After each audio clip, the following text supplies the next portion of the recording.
What is up, guys? It is Lucky Punch and Next Man Up MMA. We're back for episode 16. We're getting consistent of the OTO podcast. Obviously, UFC 323 just happened, but before we get into the episode, our breakdown of that banger card, we have a lot of announcements. One, we have our end of year episode coming up. We're going to be going over our exclusive OTO awards for the best fighter of the year, the prospect of the year. You don't want to miss that. We have plenty of fighters, fights, moments getting named, six or seven of them that you will want to see for this year and for next year in the UFC. But with all being said, let's get into it. Banning 323. Give me your thoughts on the main event. We all know Petr Yan defeated Merab to take the belt. Yeah, the final pay-per-view, which we may ever see in the UFC's history at this point. Definitely a very good one from top to bottom. Only one fight that really didn't live up to the hype by a freak accident, so not much you can do there. The main event, though, Petr Yan came in and took out Merab. The one thing that I didn't really like too much about this was after the first two rounds, DC coming on and saying he didn't agree with the scorecards. He thought Merab was up 2-0. I really like watching that whole fight. Um, like I think most people gave it at least 49 to 46. I gave it 50-45. I know a lot of people thought Merab maybe won that first round, but Piotr Jan just went through. That was probably one of the best performances that we have seen this year. One of the best performances we've ever seen from like a mixed martial arts standpoint. Another thing too, Merab said he wasn't trying to wrestle. I'm pretty sure he went 2 for 29 on takedowns. So, I mean, obviously he didn't shoot as much as he did in the last one, but he also got stuffed on pretty much every single takedown. Petr Yan proved that he is the best bantamweight in the UFC right now with that win. I mean, I don't think there's anything wrong with Merab. Usually we would have heard about that by now. But he was the better man that night, and now is the best bantamweight in the world. This fight was one of the most skilled fights in a very long time. And when you're the champion, Merab, who's had the history he's had, defending his belt four times this year, and how many times has he fought in the last 2 years? 10 times? Like, that activity is a level we've never seen before. His cardio is a level we've never seen before. So I think he almost might have pushed himself a little too far with the weight cut, maybe. But if anything, I have nothing bad to say about Merab's performance. I think Jan. He finally downloaded their data from their last fight 2 years ago. He's ready, and I was so impressed with Jan where it looked like he knew everything Merab was going to do. And I mean, as recently as last episode, we were talking about how Merab looks unbeatable. Nobody can beat this guy. Jan goes out there and does it. So I'm impressed with Merab for his run as champ, but I'm even more impressed with Jan and how good he looked. Yeah, and I mean, he said he doesn't want to give him an immediate rematch. As we know, obviously, Jan hasn't been the biggest fan of Merab's camp. Um, as we know, when he lost his belt to Merab's teammate, Aljamain Sterling, in the way that he did with the illegal knee, whenever back in the day, 3 or 4 years ago, it seems like at this point, it's been a while, but I think he's still holding a little bit of a grudge towards him there. So we'll see. I mean, obviously, Merab deserves a rematch. I don't know who else they would throw in there. But this does set up a pretty good potential rematch that we could see for Sean O'Malley getting the championship belt back and beating Jan once again. Who knows, man? I mean, if you have Merab, Umar, and if Sean goes out there and beats Song Yadong, what's your matchup looking like if Jan's like, hey, I don't want to give Merab a title shot? Yeah, there's a lot in terms of rankings, and when you have your flyweight and your bantamweight champ both losing their belts on the same night, within the matter of minutes, it creates a vacuum almost where I agree with you. I think the winner of the night, I mean, Piotr Jan, Joshua Van, but Sean O'Malley, that helps him quite a bit because we joke about it all the time. Can you really give a man a trilogy if he gets dominated twice in a row? I don't think you can. I think if you get dominated twice, like, why do you deserve another fight? But now with Jan at champion, Jan has some vengeance. He just got his vengeance against Merab. That was a very close fight with O'Malley on that card 2 or 3 years ago now. And a lot of guys say Jan won that fight. I would never call that a robbery, but it could have definitely gone either way. It was a close fight, and I would love to see that. Sean O'Malley is still a star, and if he's fighting on the next pay-per-view, who knows? Maybe you have Jan versus Sean O'Malley on the exact same timeline for the future. So, I think Sean O'Malley is like the real winner of the night. Piotr Jan versus O'Malley would be a banger striking matchup. They're two amazing strikers in the division, but it's tough with Merab. I think you got to give Merab a break, man. Like he has been surpassing everyone's expectations for activity with his weight cut, those brutal cuts, by the way, and he just doesn't care, kept fighting, which was the most BMF thing in the UFC. It's not that fake belt. It's people like Merab defending his belt multiple times in 1 year. Uh, he lost it, but that's the way it is. But the main event itself, where Merab loses his belt, I think he didn't really do anything wrong in that fight. Like he got stuffed. He went 2 for 26 on takedown, something like that. I think Jan, with a small frame as a boxer, was just I think one thing he did great was striking to the body. Like we saw, even O'Malley landed that at 306, where when you have a wrestling prone guy with unlimited cardio, you got to beat up that body, slow them down, and then you can unleash your striking on their head like Jan was doing. So I think Jan kind of unlocked the blueprint to how to beat Merab, but Jan is not to be messed with as well. Yeah, I mean, a few questions now. Um, is Marab's activity going to be like the downfall for him? As we know, he's not on the younger side. I mean, compared to Jan, I believe Jan's only 31 or 32. So, he's got a good future ahead of him. Marab is 34 years old, which isn't that old, but he has a lot of miles on him. He's been used a lot by other guys in the Octagon going 4 times a year now. And I mean, when you fight that many times, eventually you're going to lose.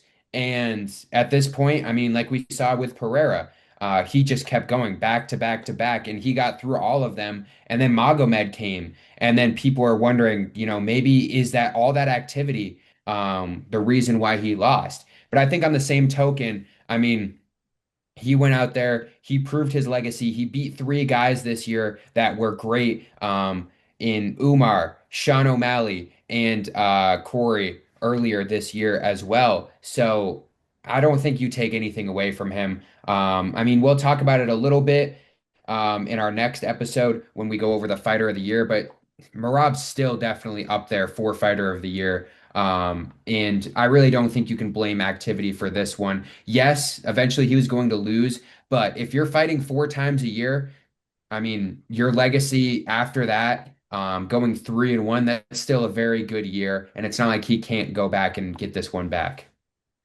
Yeah, I completely agree. I mean, the series is only 1-1 now. It's not like Jan has dominated him and he's not going to get a chance for a rebuttal. And in the fight itself, like Merab had his moments, but it reminded me of when Umar fought Merab and Umar was getting emoted on and nothing was working. And Merab was outstriking Umar. No one kind of expected Merab to dominate Umar that much. A lot of people thought he was going to win, but I thought Umar was going to make it a lot more competitive.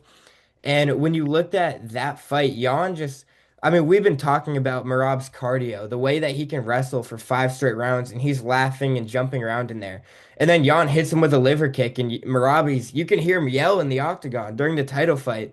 And that's a testament to Jan's very clever striking. So, I was impressed with Jan, but the division itself, we talked about O'Malley's going to be healthy soon, or not healthy, ready soon after his fight.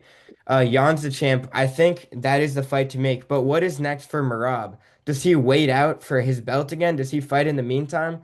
Does he move up or something? Save a cut? What's next for Merab?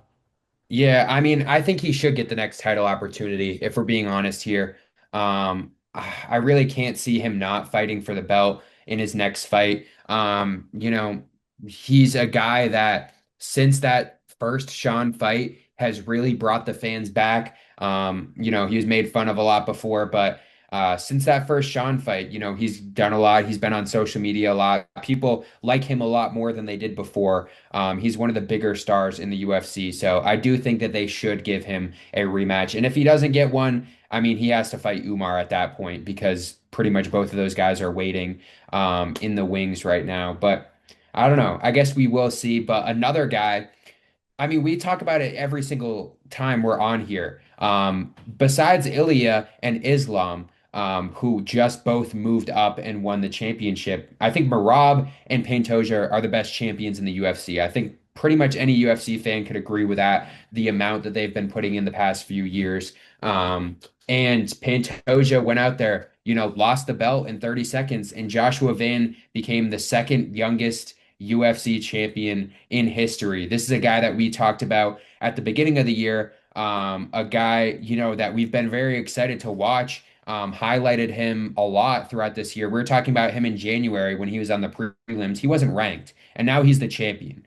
So this is not something that you see all the time. I mean, this is the same path that we saw from Diego Lopez. We know what happened with Diego Lopez against Volk. Obviously, he's getting his rematch, but a very similar path. But Van does win the world title. There's a lot of questions now. It seems like his next title fight is pretty obvious in Tatsuro Taira, with what we know about Pantoja, who said that he won't be out as long as we think, but obviously he'll be out for a good amount of time, at least like 6 to 9 months, if not a year.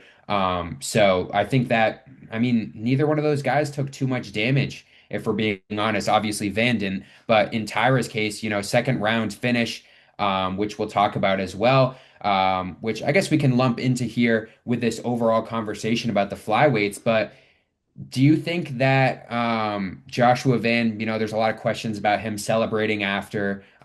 What's your take on that and kind of just what we saw?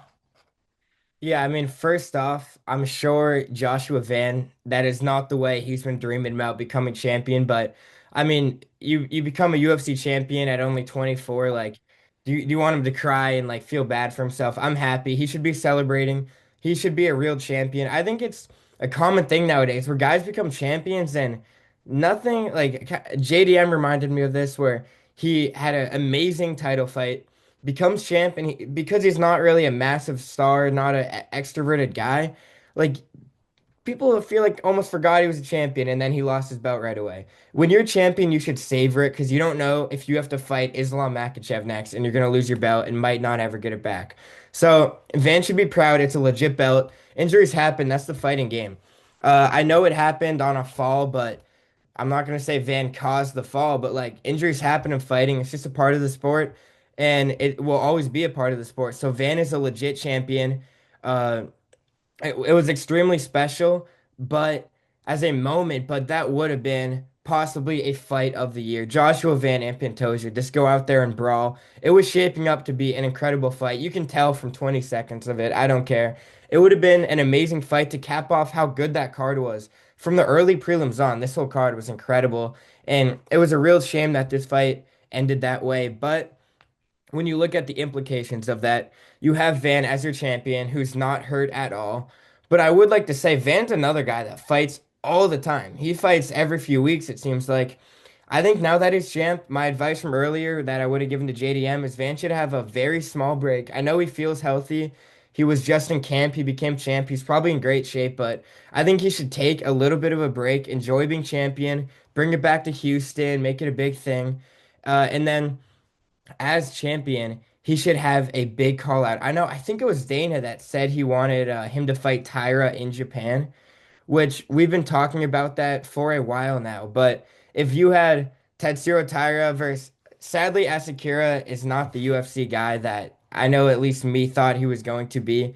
But if you don't have Asakura, you can have a Pride title fight card in Japan. You have Van. You have him fight Taira while Pantoja is still recovering. You get Horiguchi, who looks incredible. If you give it to Pantoja, maybe Taira versus Horiguchi too. But you get Yuri on there maybe. And you get all your Pride guys on that card. You get Manel Cup. That would be a banger fight card. I know Van wants to fight in Houston, but we just got a fight night there soon.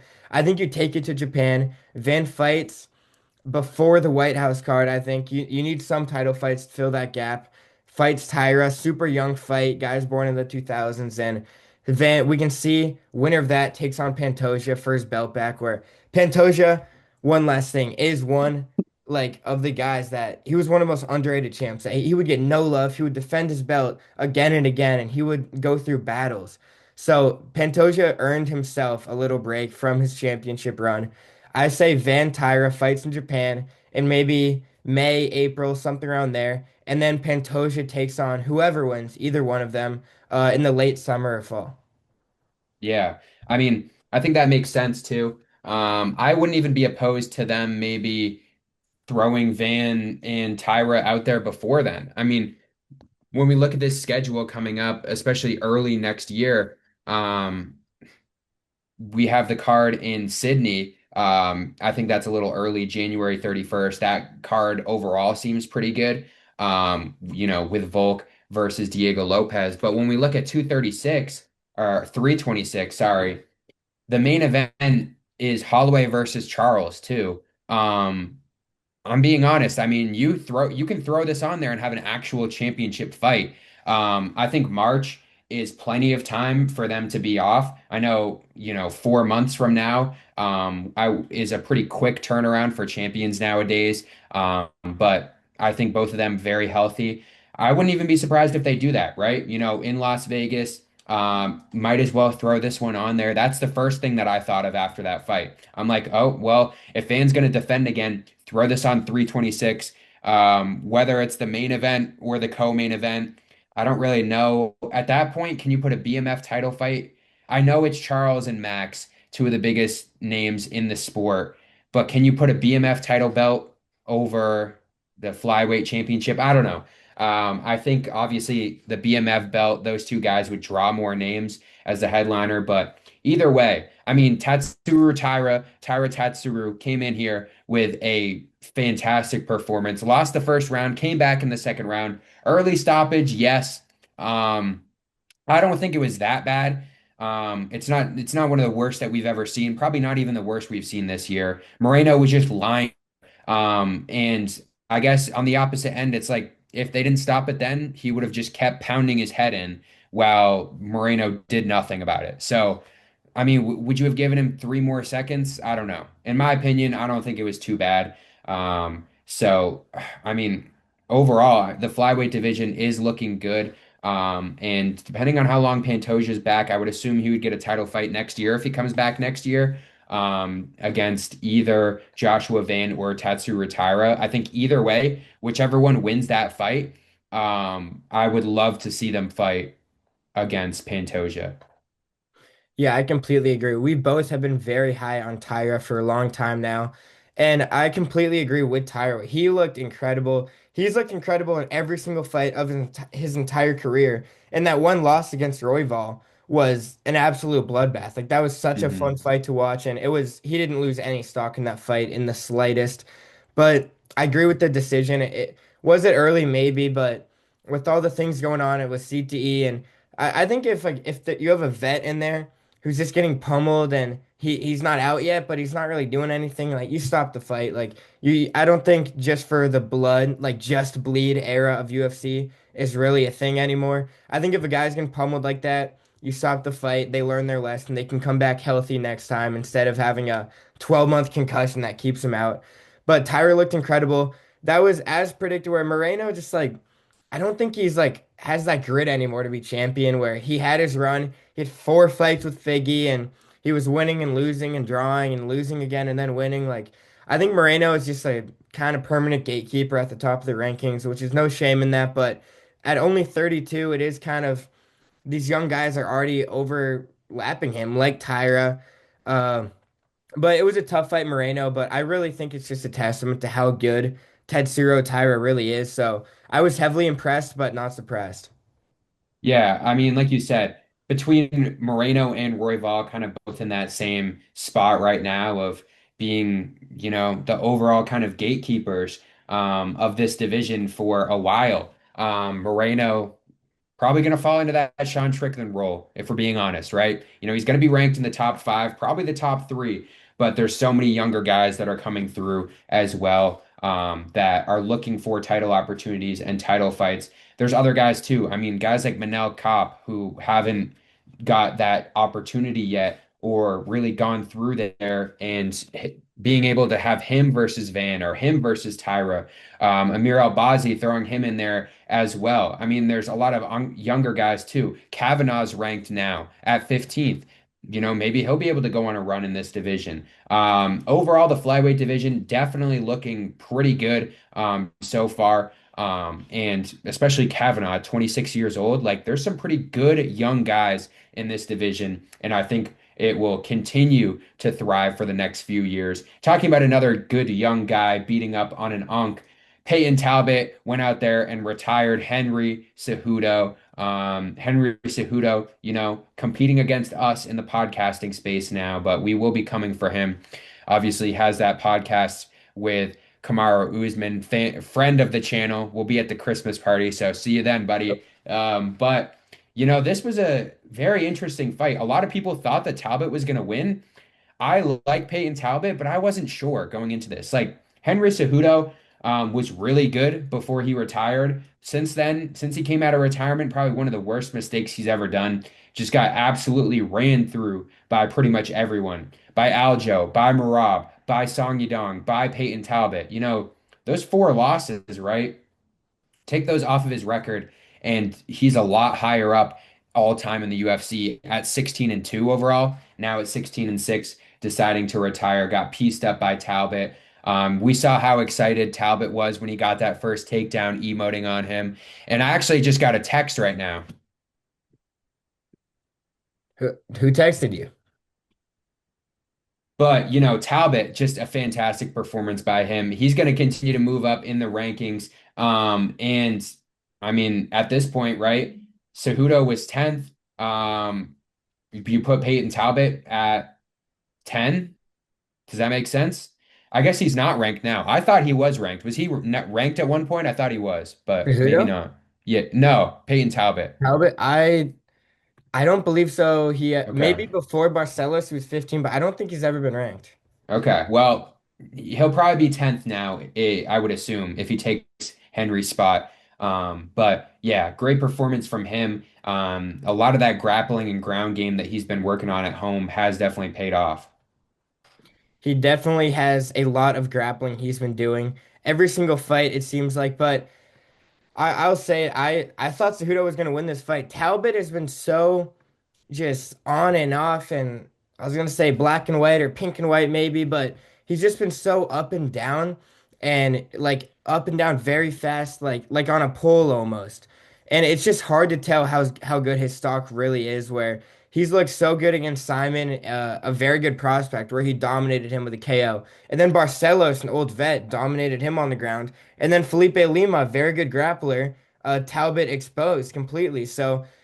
I had no idea what to think of Peyton Talbot, but I thought Cejudo looked pretty good against Song Yadong before the eye pokes that ended that fight. I thought, and Song Yadong I'm pretty high on, so I thought Cejudo still some gas left in the tank, but I mean Talbot really just dominated that fight, and it wasn't a domination, but in terms of wrestling, Cejudo had nothing going at all. And then Talbot was just piecing him up, landing knees, landing elbows. He was laughing and smiling in there.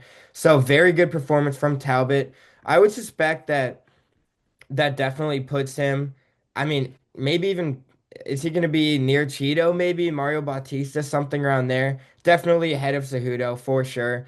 Uh, with Cejudo's untimely retirement, but I mean, it's not a terrible way to go out. He didn't get knocked out. He didn't get embarrassed, but I thought Cejudo was a little bit better than that. So it's a testament to Talbot's potential, maybe as a kind of kickboxer with a evolving ground game. It looks like so. Talbot has shown how good he can be, but when you put that with the rest of the division, it's kind of tough at bantamweight right now. Like, where do you put him against? He said he wants a striker. Is that someone like Chito Vera, his favorite, or Amin Zahabi? Like, who do you put Talbot against? Do you rush him to the top or give him another ranked fighter?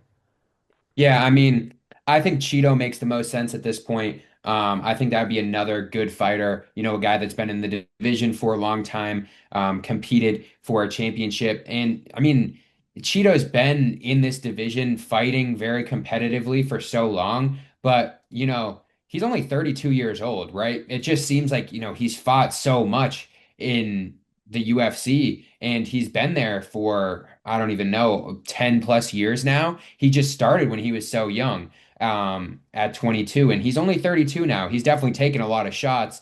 And I mean, throughout the past few years, he had a title shot just last year. Now, thinking about it, against Sean O'Malley, obviously lost to Figgy after that, lost to Zahabi. So this would be a good opportunity for Peyton Talbot, going up against another guy, a veteran of the division who's a little bit on the older side now, not too old, at 32, like I just said, but a guy who's on a three fight, or I guess more than that now, or a three-fight losing streak, against three of the guys in the division who, have continued to move up, guys in O'Malley and Zahabi. So I think that would be a good look for Talbot. And on the opposite end, Cheeto would be able to redeem himself as well. And I think if Talbot loses, I don't think too many people would be kind of too surprised by it either, because Cheeto goes in there and has a good fight every single time. And if he wants a striker,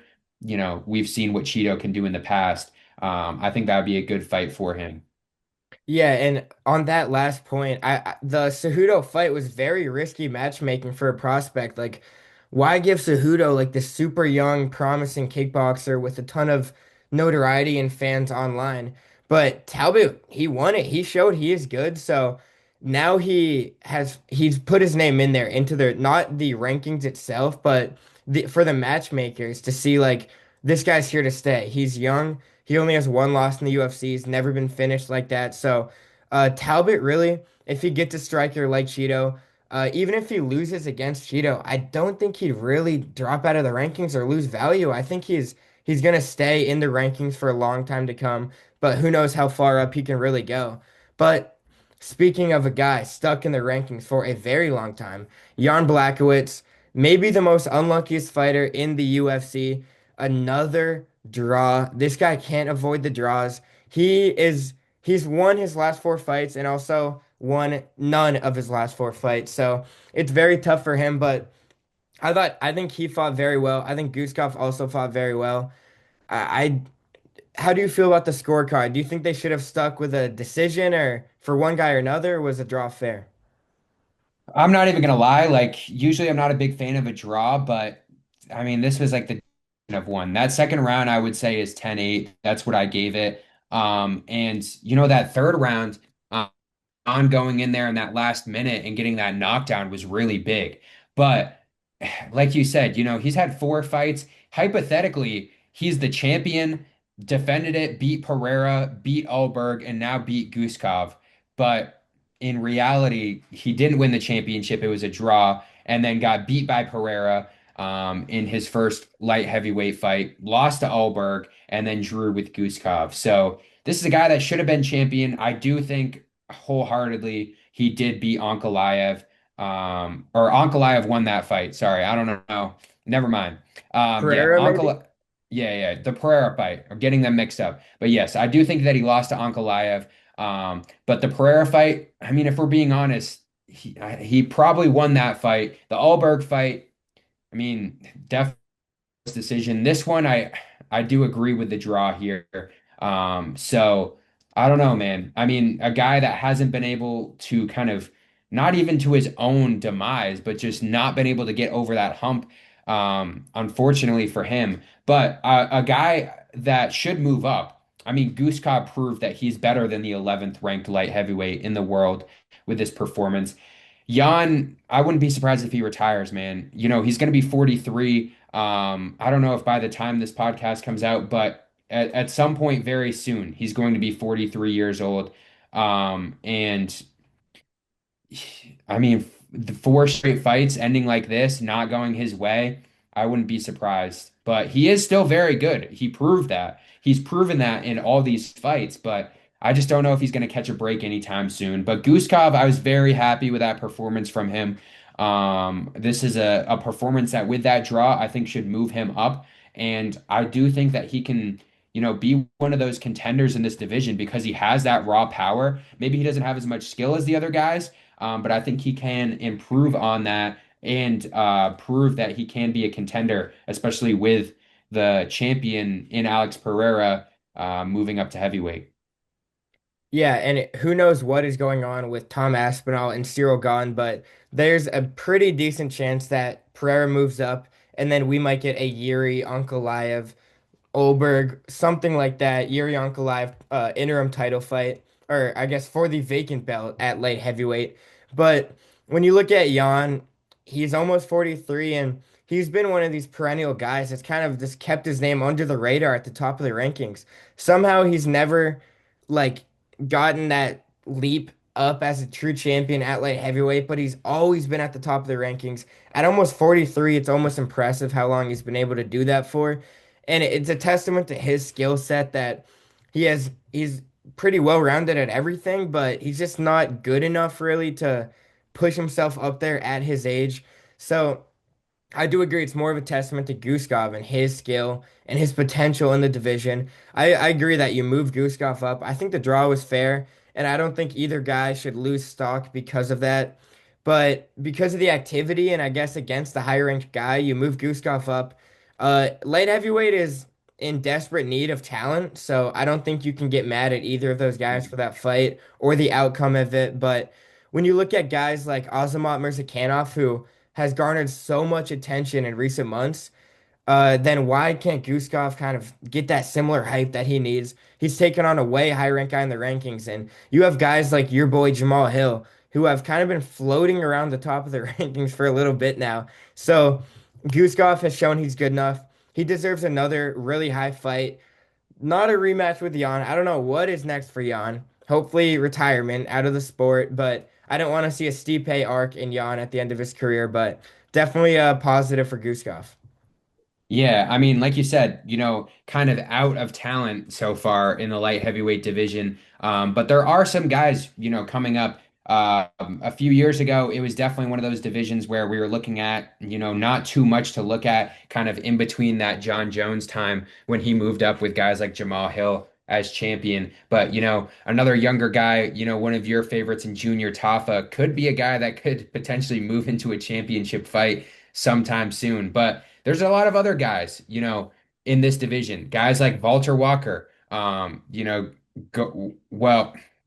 you know, maybe not, but you know, this division between the light heavyweight and the heavyweights overall, it just seems like there's so much movement between them. Like we've said, throughout the past few years, like if you're a really good light heavyweight, you might as well bulk up and go to heavyweight. Or if you're a heavyweight, might as well drop down into light heavyweight and compete for a belt. Because there's a lot of good guys at the top, but besides that, I think both divisions, kind of struggling right now. Yeah, maybe we could even see a merger similar to the women's division between light heavyweight and heavyweight.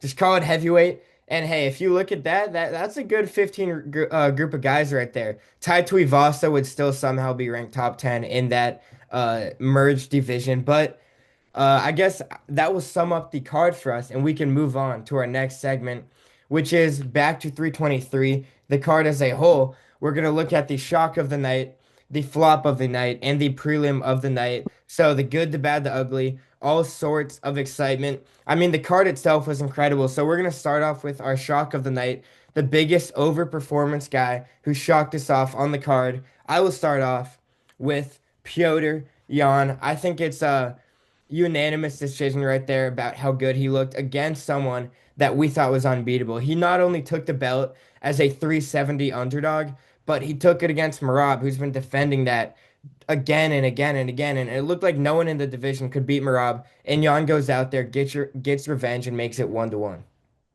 Yeah, I mean, I completely agree with you on that one. We talked about it at the beginning of the episode. Jan, just one of the best performances we've seen in a long time, from every single aspect that you look at. Next up, kind of the flop of the night, who we thought underperformed. I put Pantoja here, obviously not to his own disappointment.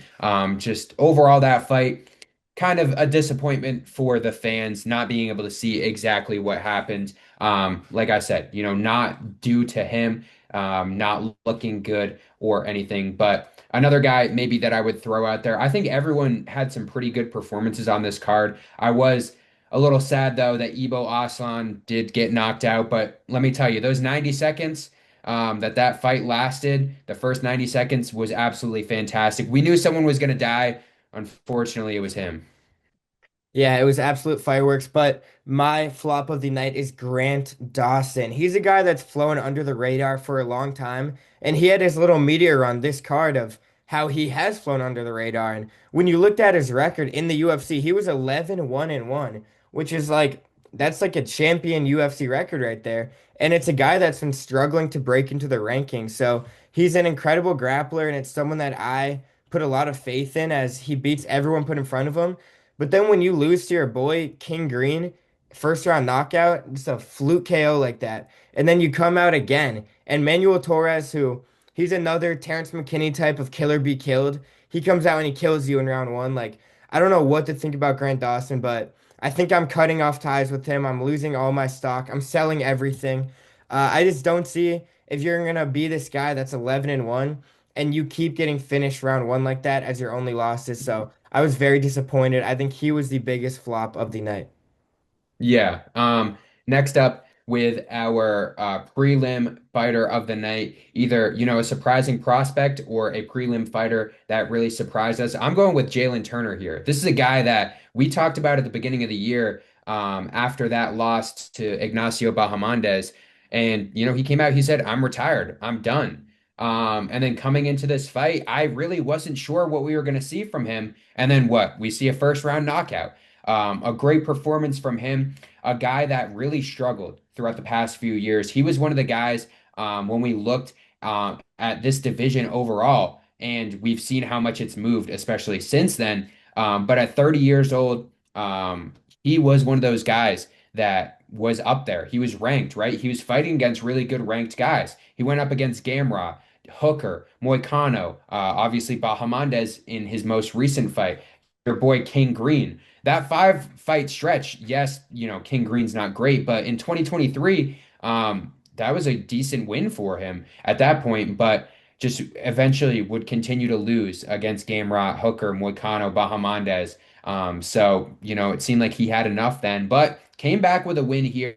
A great performance from him. And at only 30 years old, I mean, I'm excited to see his future. He was a guy that, despite those losses, was still an entertaining guy who I think could make some noise in this division. And maybe he'll be able to come back here after that fight and get a rematch against one of those guys. Maybe a rematch against Moicano could be next up. Yeah, I completely agree. And one quick thing on Jalen Turner, where he was once seen as a very promising prospect, and then it seemed like due to only himself, where I mean, King Green, your boy, got almost murdered in the Octagon. That was crazy to see. And then Moicano, he had the win basically at 300, and then gave Mm. up on it. He against Bahamondes, it looked like he didn't even want to be in there. He just gave up his neck immediately and got choked out instantly. And then he goes out here against Barboza after a retirement that he has now fought twice in the calendar year of 2025. So in the history books, is anyone going to even know he retired? So I agree, a lot of stock. I think he's a prospect again, honestly. But I will go to my prelim of the night. It was close between friend of the channel, my boy Chris Duncan, against friend of the channel, our boy Terrence McKinney. But it was sad to see McKinney go out like that. But if your killer be killed, Chris Duncan, he takes a lot of damage and he just keeps going. So I had to go with someone else who did that. Iwo Baraniowski. That was close to how you say it. But Iwo versus Ebo was one of my favorite fights of the year. I would say that if that was on a main card between two ranked guys, that probably would have been fight of the year. But it was on a lower early prelim. But Ebo, his first fight in the UFC, Dana has been signing all these Polish guys, and he's been the one to impress me the most. He goes out there, gets dropped twice, he gets rocked, and he flatlines your boy Ebo. So I was heavily impressed. And I think I'm happy he got a 50K bonus for that. And he's a name to watch out for in the future. Yeah, I think overall, very fantastic card. And with our last card of the year coming up this weekend, another card of the year coming up this weekend, definitely you could say, in the Apex, the final Apex card of the year. We're going to definitely be seeing some fights on this card, headlined by Brandon Royval versus Manal Kape. Should be actually an entertaining fight. Giga Chad coming back as well. That'll be a good, maybe a good performance from him. I don't know. Besides that, there's definitely people fighting on this card. If we're being honest, there's not too much that I'm looking forward to. Um, and I don't know. If we're being honest, which we always are on the channel, there's not too much that I'm really looking forward to. Some of these guys, I I don't know, man. It really just seems like they're probably sleeping in the apex, and they said, "Hey, you want to fight, and you can stay." But yeah, I mean, it'll be interesting.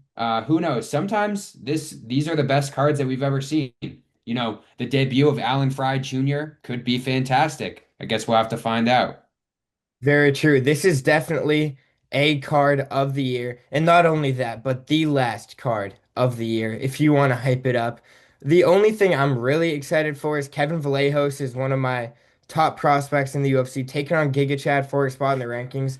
That's going to be a banger for sure. Royval Kopp Kopp's probably going to pull out a day before the fight, but he's exciting when he fights. And I know that Amanda Lemos and Gillian Robertson, you had a whole thing, a segment on her, so you can go now. Uh, yeah, yeah. Yeah, but this card should be good. Neil Magny has been dropped all the way to a early prelim in the Apex. That is the downfall of Neil Magny at this point. We do have some heavyweight fights as well. Two American heavyweights. Um, so yeah, just definitely another card on the year. But let's talk about what we've been waiting for, what we've been hyping up. Friend of the channel, Patty Pimblett, is going to be competing for the UFC Lightweight Championship at UFC 324, the first numbered card on Paramount Plus. Make sure to download and subscribe to Paramount Plus using code NextManUp. But this is a fantastic card. Between Patty and Gaethje, Kayla versus Amandez, Song versus Yadong. This top to bottom is going to be fantastic. Wherever you want to start, I'm happy with, as long as we end up in the same spot. Yeah, I mean, I'm incredibly excited for this card, as everybody should be. And not only this, but we're going to have a card a week after this. Volk is going to be fighting for his belt a week after that. So you guys are going to get our end of the year episode, and then 324, episode 17, and then episode 18, back to back to back. So it's going to be a lot of fun, but a Taba Gautier, you're not going to want to miss that. Josh Hookett is the Hulk Hogan, the WWE guy. He's been making a character for himself at heavyweight. Who knows if he is good or not, but this card is truly great from top to bottom. Umar versus Figgy is on the prelims. Derek Lewis is on the prelims. Arnold Waldo Cortez Acosta. Exactly. You guys, Yes. you know how we love our heavyweights, but Gene Silva taking on Arnold Allen is going to be an incredible fight. There's so many good fights on this card. Sean O'Malley, Sean versus Song, Yadong versus Sean is going to be the third fight on the card, that's like a title fight. That's a better fight than Cheeto versus Sean, and that was a headliner for a title fight. So, I would like to say right now, do not disrespect this woman's fight. This is not like other women's title fights. I hope I don't regret saying that. But Kayla Harrison versus Amanda Nunes Oh, could okay. be straight Okay. fireworks. I was not talking about Rose versus Silva, if that's what you thought I was. Nunes versus Kayla is going to be an incredible fight. The women's MMA GOAT versus Kayla Harrison, who's been dominant in the PFL and the UFC now. I think it's going to be an incredible fight, and it's going to hopefully turn people on to women's MMA. And then at the main event, this is a legit title fight. Patty Pimblett, somehow, Patty the Batty, friend of the channel, is fighting for the belt. Yes. Against all odds, he did it. I can't believe it happened this fast, but he's taking on Justin Gaethje. And I'll be the first to say it. I'm a massive fan of Patty the Batty. But 2 or 3 years ago, when he first got signed, did you think he would beat Justin Gaethje, let alone fight him for the belt? Because I sure didn't. Yeah, man. When Barstool was pushing the Patty propaganda, which I'm always confused about how that happened. And then he became good and became a star by himself and was in the UFC and is becoming a champion, and they just act like they don't promote him anymore. No, it was I because never of really them. I never really understood that. But like I said, from the start, when we've been here, we were here when he beat Jared Gordon, right? A lot of people were very upset about that. A lot of people changed up on him. We did not. We did not switch No. up on him, right? Patty, not a great performance, but we were there when he beat Tony Ferguson over 3 rounds and went to decision with the Misfits boxing champion of the world, by the way, That's an accolade. beat a future champion. So let's not forget about that. And then submitted your boy King Your Green boy. Hmm. and then also knocked out your boy Michael Chandler as As well in a fantastic performance that we both predicted against him just to motivate him to get this title opportunity, right? exactly. So we will be bringing a championship back home. I think this will be the first OTO championship brought back until we get the Kevin Holland belt. That's on the way. That's in the timeline, but we're not going to rush that one. But I Yep. mean, I remember where we were, watching one of his first fights. I think it was maybe the Vargas fight, either that or the Jordan Levitt fight. I remember we were watching that. I think it was the Levitt fight. Love it. It was the Levitt fight, and we're like, man, this guy is going to be the future, and now he is against Justin Gaethje in what could be Gaethje's retirement fight. Um, yeah, man, excited is a word that I could use, but it doesn't describe how I'm really feeling about this. I really think Patty Pimblett can go out there and win the championship. But do you think Kayla Harrison versus Amanda Nunes should be the headliner of this card?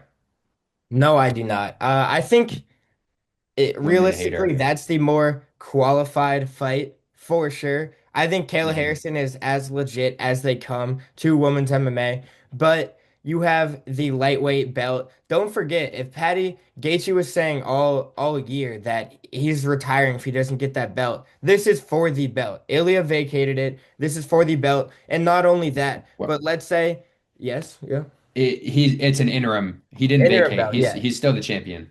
He is still a champ. But going into my point, what I was saying is do not forget that the winner of this will be fighting Ilia Topuria. And when you talk about Ilia, he's up there past Merab in terms of dominant champions this year. So when you think about Ilia flatlining people like Charles Oliveira, and then you think about Paddy Pimblett being one fight away from him, there's a lot of fun stuff. So I think that is 100% the main event. But Harrison versus Nunez is going to be a banger. I'm going to give my predictions now. Instead of the title fights, I'm adding Sean O'Malley in there because that is friend of the channel, our boy for sure. We can't forget about Nelk has their fighters, Barstool has their fighters. We have our fighters. Sean O'Malley is signed OTO. Same thing with Patty the Batty. But I think Hmm. Sean O'Malley's having a huge bounce back. He knows that Merab isn't champ. It's going to motivate him. Sean O'Malley is winning that fight. He's going to piece up Song Yadong. Yadong is an incredible boxer, and I think Sean's going to stay outside. Sean O'Malley, that is, not Song Yadong. But Sean O'Malley is going to stay outside, piece him up. He's going to get hit, but it's going to be a great win. I'm taking Kayla Harrison to beat women's MMA GOAT Amanda Nunes. That might be controversial. A lot of people like Nunes, but I love Kayla Harrison. She's so strong and dominant in there. And she's a very good fighter too in the Octagon. And when you look at the main event, I'm taking Patty the Batty Pimblett to take that belt, take on Ilia Topuria, Top Turo. I think Patty truly will win this fight. Gaethje is almost like an evolved version of Chandler to me. Former wrestlers that Mm. don't really remember how to wrestle, they're like allergic to it and they like to throw in as hard as they can.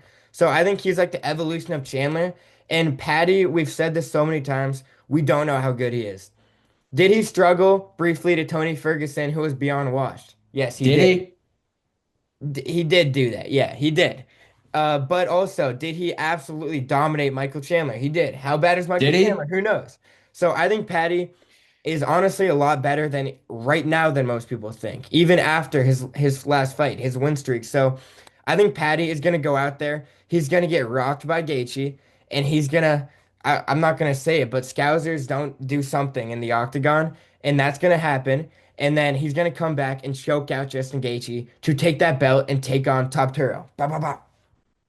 Yeah, I mean, I agree with you across the board. I think Sean O'Malley, he doesn't beat his dong, but he's going to beat your dong in this fight. Mhm. Kayla Harrison, I do think is going to win this, right? Amanda Nunes may be the woat, but I think Kayla Harrison could really go in here and win that fight. and I'm very excited for that one. Not even gonna lie. I mean, she's just fantastic. She's definitely, I think, turned us both on more to the women's MMA side, especially the past few years. She has been fantastic. And Patty Pimblett, I mean, look, does he deserve a title fight? No. But Yes. does he deserve a title fight? No, probably not. But he's going to be in the ring. He's going to be in the octagon. We're going to be outside of the octagon, but we're both going to end the night with a belt because we are bringing the championship back home where it deserves to be. Sean O'Malley is also going to win what he has been talking about. He is going to be the three-round bantamweight champion of the world once he wins this fight as well. So three championship fights across the board. We are planning on signing our first women's MMA fighter. If anyone's out there and wants to sign, just let us know down below. The Instagram DMs are open. But there are some good fights besides those as well on here. I mean, like we said, Umar versus Figgy. It'll be interesting to see where that does end up on the actual card because, that could be a co-main event, and I wouldn't even be surprised. Waldo Cortez Acosta versus Derek Lewis. I'm actually very excited about that. I think whoever wins this fight, will probably could fight the winner of Cyril Gane versus Pereira if that does happen. It's just so funny to look at the difference between like this fight and then what we could get with Cyril Gane and Pereira. Just looking at the heavyweights, I don't know. The skill discrepancy is definitely big. Shout out Valter Walker too as well once he comes back. He's got to get his revenge on the Taffa Bros after Junior. I believe it was Junior slapped him in the last fight. And then John Silva versus Arnold Allen, man. Arnold Allen deciding to come back here. It seems like, he's been a guy that has been in the rankings for a while. We haven't seen him in a year and a half up to this point. He just takes a lot of time off in between fights, even after losing, obviously lost to Holloway, then Mavzar, then came back against Giga Chad and beat him. So we'll see. I think John Silva will go out there and win this fight and move up into the top six or top five. But shout out to Patty, man. Only person that has won a fight, moved from 10 to 5, and then got a championship fight without doing anything in between. That's why he's signed as an OTO fighter. That's why he's one of us. We're pulling the strings in the UFC. But we will see you guys next time at our end of the year, holiday, festive, end of the year card. It's going to be episode 17 for OTO. And then we'll see you guys for 18 and then 19 after that in January. So a lot of fun stuff to look forward to. But I know the comments are going to fill up with thousands of comments, but we will read through every single one Yep. about your end of the year predictions for our picks. If you have anything, any fighter that you want to shout out, someone that you want us to sign, we're looking at women's fighters too to sign them, build up our roster. So let us know, and we'll see you then. Yeah, we will definitely be looking at women's fighters. We will do a lot of research and then announce once we sign. We will announce our official OTO roster next episode. And also in the community tab, we will ask you guys which special award you want us to give out. Last year was the Twitter Fingers of the Year award given out to Jamal Hill. So we'll decide on which one it is this. You guys will decide on which one it is this year. So make sure you go vote in that as well. That'll be out by the time this episode comes out. And we'll see you guys in the next one.